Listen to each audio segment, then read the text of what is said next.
Comme tous les ans, parents et enfants sont invités à décerner le prix littéraire qui récompensera leur ouvrage préféré. Ce prix littéraire apporte beaucoup de choses aux enfants.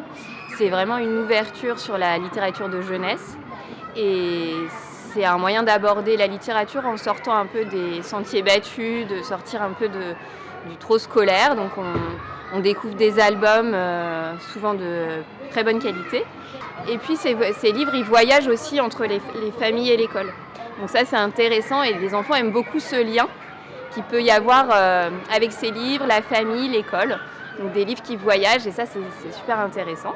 Et que les parents aient l'occasion en fait, de lire avec leurs enfants des livres qu'ils n'auraient peut-être pas lus autrement.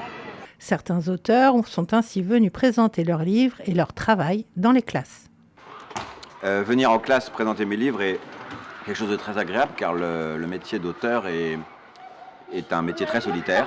Et venir rencontrer ses lecteurs, c'est quelque chose d'extrêmement important, d'extrêmement agréable parce qu'on ne sait jamais ce que deviennent nos textes, comment ils sont lus, comment ils sont appréciés, comment ils sont reçus. Donc oui, intervenir en classe me permet effectivement d'expliquer mon travail aux enfants, mais surtout d'obtenir d'eux, de les entendre réagir. Et en général, ils sont extrêmement perspicaces parce que lorsque je fais une erreur en racontant mon histoire, lorsque je nomme mal un personnage parce que je m'en mêle un petit peu les pinceaux, eux, tout de suite réagissent et me corrigent. C'est vraiment une chance d'avoir un auteur en chair et en os. C'est rare qu'on puisse avoir cette occasion de rencontrer un auteur. Et oui, ça permet de désacraliser effectivement l'objet du livre et puis de pouvoir discuter avec celui qui a créé le livre. Enfin, c'est vraiment une chance. Une autre question qu'ils posent souvent, c'est combien de temps on met à écrire un livre et comment on fabrique un livre. Souvent, ils ont l'impression que l'exemplaire du livre qu'ils ont en classe est le seul exemplaire existant. Et donc, je leur explique effectivement tout le travail de fabrication d'un livre, de toute la chaîne du livre, et comment ces livres arrivent jusqu'à eux. Ça les intrigue beaucoup. J'ai trouvé une alliance. Donc, j'ai appelé cette personne et lui ai dit, écoutez, je ne vais pas vous dire que je vais vous épouser, mais j'ai votre alliance. Bonjour, je m'appelle Marie-Claude. J'ai une mission, je suis le Sherlock Holmes de la mairie de Gennevilliers. Je m'occupe des objets trouvés depuis 2015. Ça fait 11 ans que je m'occupe des objets. Je retrouve tout.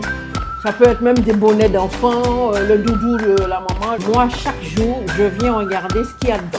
Un téléphone, passeport français, un porte-monnaie, casse et clés, des lunettes. Une fois que j'ai fait cette partie, je regarde les noms. Aussi, le commissariat qui m'envoie aussi des choses qu'ils ont trouvées.